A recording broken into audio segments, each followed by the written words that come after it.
بسم اللہ الرحمن الرحیم۔ السلام علیکم۔ ہمارے چینل میں خوش آمدید ویورز۔ آج پھر آپ کے لیے کسی کی زندگی پر بیتی ایک سچی کہانی لے کر حاضر ہوئی ہوں۔ نئے آنے والے ساتھیوں سے گزارش ہے کہ اگر ابھی تک آپ نے ہمارا چینل سبسکرائب نہیں کیا تو اس کو لازمی سبسکرائب کیجئے۔ چلیں آج کی کہانی شروع کرتے ہیں۔ میرا نام کائنات ہے۔ میں ایک باعزت گھرانے سے تعلق رکھتی ہوں۔ والد صاحب اچھا کماتے تھے، وہ کپڑوں کا کاروبار کرتے تھے۔ امی کے رشتے میں کزن ہوتے تھے، دونوں میں بہت محبت تھی، لیکن والد صاحب کو شک کی عادت تھی۔ اکثر امی سے کہا کرتے تھے جس روز تم نے بے وفائی کی اس روز زہر کھا کر مر جاؤں گا۔ میری والدہ ایک شریف عورت تھیں، وہ ہم سے پیار کرتی تھیں۔ ان کا ایک منہ بھولا بھائی تھا جو ان سے عمر میں 5 برس چھوٹا تھا۔ کہتی تھی یہ لاوارث اور یتیم لڑکا تھا۔ میرے والد کو ملا تو گھر لے کر آ گئے اور والدہ یعنی کہ میری نانی نے اسے پالا۔ تبھی سے یہ ہمارے گھر میں ایک فرد کی طرح رہتا ہے۔ اس کا نام عادل تھا۔ عادل اکثر ہمارے گھر امی سے ملنے آتا۔ تبھی امی اور ابو کی تکرار ہو جاتی۔ عادل کے جانے کے بعد والد کہتے کہ تمہارا یہ منہ بھولا بھائی مجھے ذرا بھی پسند نہیں، اسے کہو یہ ہمارے گھر نہ آیا کرے۔ والدہ جواب دیتی خود ملنے آ جاتا ہے، میں بلاتی نہیں ہوں، اسے منع تو نہیں کر سکتی، یتیم ہے، اس کا دل ٹوٹ جائے گا۔ ہمارے گھر میں بہت سکون تھا۔ بس اس دن والدین میں تکرار ہوتی جس روز عادل آ جاتا۔ میں بھی اس لڑکے سے چڑنے لگی تھی۔ ان دنوں میں 8ویں جماعت میں پڑھتی تھی جب ایک روز والدین میں بہت جھگڑا ہوا۔ والد نے عادل کو گھر آنے سے منع کر دیا تھا۔ والدہ سے بھی کہہ دیا تھا کہ آج کے بعد تم اس سے نہیں ملو گی۔ بے شک تمہاری ماں نے اسے پالا ہے، لیکن یہ خون کے رشتے سے میرے بچوں کا کچھ بھی نہیں لگتا۔ میں اپنے گھر میں اس کے قدم برداشت نہیں کر سکتا، کیونکہ میری بیٹی اب بڑی ہو رہی ہے۔ امی کچھ دن میاں سے روٹھی رہیں، مگر چند روز بعد ابا نے انہیں منا لیا۔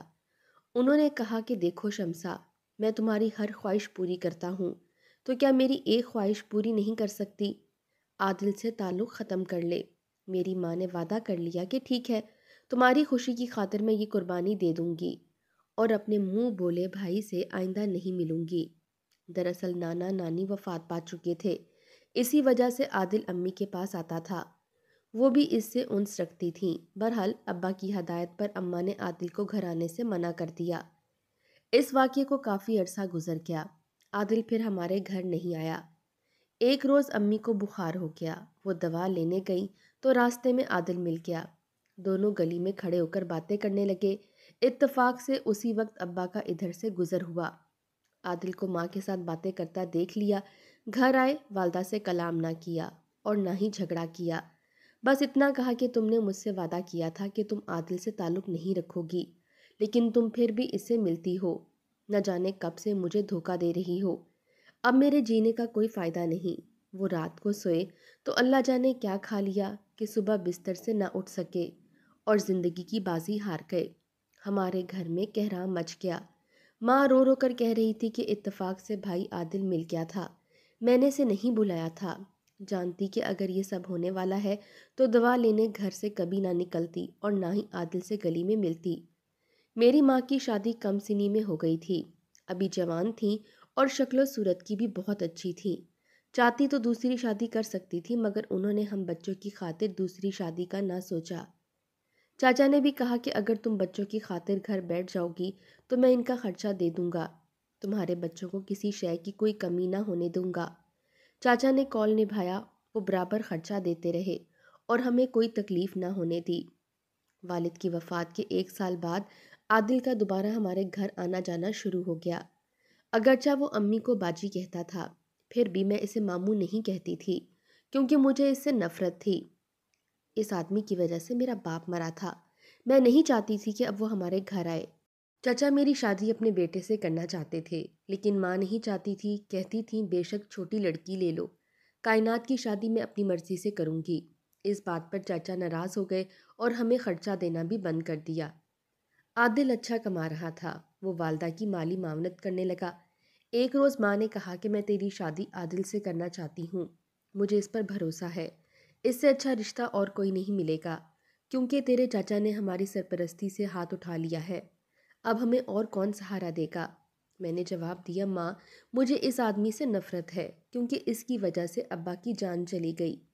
تمہارے ابا کو اس کے بارے میں غلط فہمی تھی، حالانکہ یہ اچھا لڑکا ہے، اور تمہارے والد کو شک کے صدمے کی وجہ سے دل کا دورہ پڑا۔ کسی نے انہیں نہیں مارا، خود ان کی شکی طبیعت نے جان لے لی۔ جو بھی ہو ماں، انہیں صدمہ تو اسی بات کا تھا، میں کیوں کر اس بات کو بھلا سکتی ہوں؟ میں عادل کو زبان دے چکی ہوں بیٹی، تم میری بیٹی ہو اور میں اسے اپنے بیٹے کی طرح سمجھتی ہوں۔ تمہارے نانا نانی اس جہان سے رخصت ہو چکے ہیں اور عادل کے سوا میرا اس دنیا میں اب کوئی ہمدرد نہیں، یہ کبھی مجھے دھوکہ نہیں دے گا۔ یہ کہہ کر ماں رو پڑی تو میں ان کے رونے دھونے کی وجہ سے مجبور ہو کر عادل سے شادی کے لیے راضی ہو گئی، اور یوں میری اس کے ساتھ شادی ہو گئی۔ یوں تو گزر بسر ہونے لگا، عادل نے ہمارا سارا خرچہ بھی اٹھا لیا۔ ماں پرسکون ہو گئی، لیکن مجھے وہ اب بھی اچھا نہ لگتا تھا، دل سے اسے قبول نہ کیا۔ سیدھے منہ اس سے بات نہ کرتی، بے رخی سے جینے پر مجبور تھی، ساتھ نہ رہتی تو کیا کرتی۔ آدھے ہفتے میں 5 دن ہمارے ساتھ رہتا تھا۔ ایک دن عادل نے کہا کہ تم ہماری پڑوسی کے پاس 2 دن جا کر رہو کیونکہ وہ ہسپتال میں ہے اور اس کے ہاں دیکھ بھال کرنے والا کوئی نہیں۔ اس وقت ماں گھر پر نہ تھی، وہ بازار سے سودا سلف لینے کے لیے گئی ہوئی تھی۔ میں کیوں تمہارے پڑوسیوں کے پاس جا کر رہوں جبکہ میں اس سے واقف بھی نہیں؟ تم واقف نہیں ہو، میں تو ہوں، جلدی کرو، برقع اوڑھ کر تیار ہو جاؤ۔ مجبوراً میں اس کے ساتھ ہسپتال گئی اور وہ مجھے ایک وارڈ میں پہنچا کر واپس چلا گیا۔ وہاں اس کا ایک دوست بھی موجود تھا۔ اس آدمی نے مجھ سے پوچھا، آپ عادل کی کون ہے؟ میں نے بتایا میں اس کی بیوی ہوں۔ حیرت ہے، اس کی بیوی تو ہسپتال میں ہے اور بچے کو جنم دینے والی ہے، وہ تمہیں اسی کے پاس چھوڑ کر گیا ہے؟ یہ سن کر میرے ہوش اڑ گئے۔ جب وہ شخص ادھر ادھر ہوا، میں ہسپتال سے نکل کر واپس گھر آ گئی۔ دروازے پر پہنچی تو ماں سے عادل گفتگو کر رہا تھا، کان لگا کر سننے لگی۔ ماں کہہ رہی تھی کہ زندگی بھر میں نے کہیں اسے اکیلے نہیں جانے دیا، ہمیشہ اس کے ساتھ رہی ہوں، تم نے اسے اکیلے بھیج دیا، مجھے تو آنے دیتے، کیا کرتا، وقت ہی ایسا تھا کہ دیر نہیں کر سکتا تھا، چلو اب میں تمہیں لے چلتا ہوں۔ مجھے لگا جیسے ماں کو علم تھا کہ عادل پہلے سے شادی شدہ ہے، پھر بھی اس نے مجھے سوتن پر بیاہ دیا تھا۔ ایک بیٹی کے لیے اس سے بڑا صدمہ کیا ہو سکتا ہے کہ اس کی ماں اسے بتائے بغیر سوتن پر بیاہ دے۔ مجھ سے یہ صدمہ برداشت نہ ہو سکا اور میں گھر سے کچھ دور اماں بشیرہ کے گھر چلی گئی۔ یہ وہ عورت تھی جس نے بچپن میں مجھے سپارہ پڑھایا تھا۔ جاتے ہی اماں جی کے گلے لگ کر رونے لگی۔ انہوں نے مجھے پیار کیا، دلاسا دے کر پوچھا، بیٹی کیا ہوا ہے، کیوں رو رہی ہو؟ انہیں ساری بات بتا کر کہا کہ اماں اور عادل نے مجھے دھوکہ دیا ہے، میں اس سوتن کے پاس ہسپتال جا کر رہنا نہیں چاہتی، بلکہ میں گھر میں بھی واپس نہیں جانا چاہتی۔ اسی وقت اماں جی کا بھانجا آ گیا۔ اس نے اماں جی سے کہا کہ خالہ یہ گھر نہیں جانا چاہتی تو زبردستی نہ بھیجنا، بڑا جھگڑا ہوگا، بہتر ہے اسے میری ماں کے پاس بھجوا دو، تم پہلے اس کی والدہ اور شوہر سے بات کرنا، پھر اسے ان کے حوالے کرنا۔ اماں جی ایک سیدھی سادی عورت تھیں، انہوں نے اعتبار کر لیا اور اپنے بھانجے سے کہا کہ اچھا تو اسے لے کر اپنے گھر چلا جا، 2 دن بعد واپس لے کر آ جانا۔ وہ شخص جو کام کرتا تھا اس کا علم اماں جی کو نہیں تھا۔ اس کا رابطہ ایسے گروہ سے تھا، نوکریاں دلوانے کے بہانے غریب اور ضرورت مند خواتین کو بیرون ملک بھجواتے تھے اور وہ انہیں وہاں لے جا کر فروخت کر دیتے تھے۔ اس شخص کا نام عدنان تھا۔ اس نے مجھ سے راستے میں کہا، تم شوہر کے ساتھ رہنا چاہتی ہو یا نہیں؟ میرا بالکل دل نہیں چاہتا اس کے ساتھ رہوں۔ ماں نے زبردستی عادل سے میری شادی کی ہے کیونکہ وہ ہمارے گھر کا خرچہ اٹھاتا ہے، ورنہ مجھے تو اس سے شروع دن سے نفرت ہے۔ تو پھر ایسا کرو، گھر مت جاؤ اور میرے ساتھ چلو، وہاں اور بھی ضرورت مند عورتیں ہیں، ہم انہیں ملازمتیں دلواتے ہیں، میں تمہیں بھی ملازمت دلوا دوں گا۔ اپنے پیروں پر کھڑی ہو جاؤ گی تو اپنا بچہ بھی لے کر آ جانا۔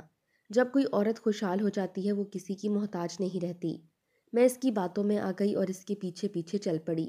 اس نے 2 دن بعد مجھے طلاق نامہ لا کر دیا کہ دیکھو یہ تمہارے شوہر نے دیا ہے۔